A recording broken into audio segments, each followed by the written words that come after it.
calculer et trier des notes. Jusqu'à maintenant, nous avons rentré des notes de façon manuelle. Nous avons entré deux types de notes, c'est-à-dire numériques et avec des lettres. Maintenant, il peut arriver qu'au lieu d'entrer des notes de façon traditionnelle, c'est-à-dire en suivant l'ordre alphabétique, nous devions entrer des notes par équipe. Pour ce faire, nous allons commencer par aller dans le mode plan. Nous pourrions créer des équipes manuellement, c'est-à-dire en bougeant tous les élèves les uns après les autres pour créer des équipes. Nous pouvons aussi le faire de façon automatisée et aléatoire. Dans la clé à molette, nous allons grouper automatiquement. Nous avons sélectionné trier de façon aléatoire. On peut jouer avec les paramètres au niveau des distances, augmenter ou diminuer le nombre d'élèves par équipe et choisir le style de disposition qui est le mieux pour nous. Nous choisissons groupe automatiquement et sauver. Nos équipes sont maintenant groupées et si nous voyons que certains élèves ne sont pas compatibles, nous pouvons tout simplement sélectionner deux élèves et les changer d'équipe. On voit ici que je fais un ajustement manuel de ma disposition. Alors, en touchant Sélection, je vais choisir Green Lantern et Flash et les changer de place parce que c'est plus compatible comme ça. Nous allons maintenant procéder à une évaluation. Je n'ai pas créé ma colonne à partir de carnet, je peux la créer directement à partir du mode plan. Je vais ajouter une colonne dans mon onglet qui s'appelle Étape 1, c'est voulu. J'ajoute une colonne.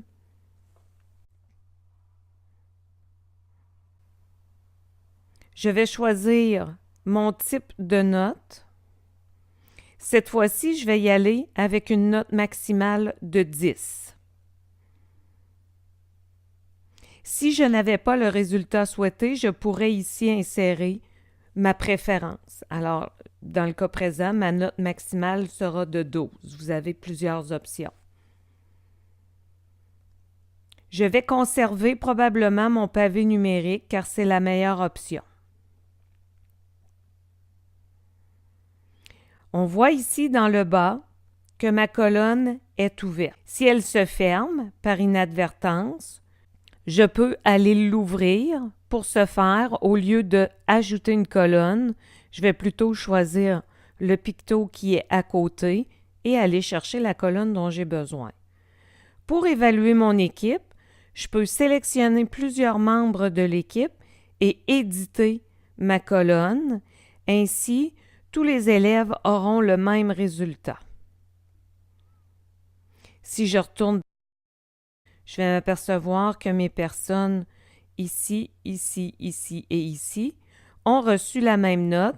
Et si je vois qu'il y a un membre de l'équipe qui fonctionne un peu moins bien, je peux changer sa note sans affecter le reste de l'équipe. Je vais procéder à la notation de mes autres étudiants.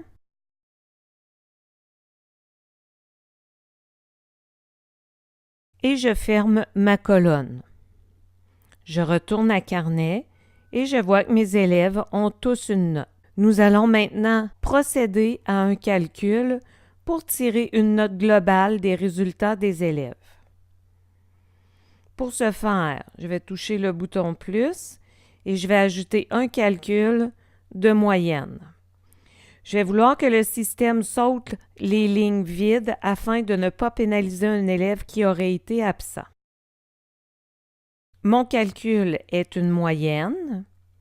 Je veux que le système considère ces trois colonnes et comme je considère que le troisième test est plus important que les autres, je vais lui accorder un poids plus grand et on note que les deux autres notes se sont ajustées automatiquement.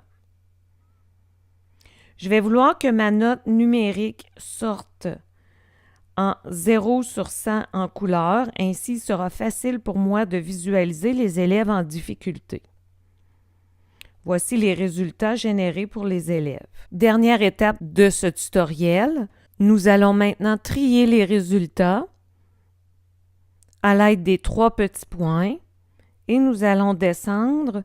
Je veux les notes de la plus faible à la plus forte ou inversement. C'était comment calculer et trier des notes.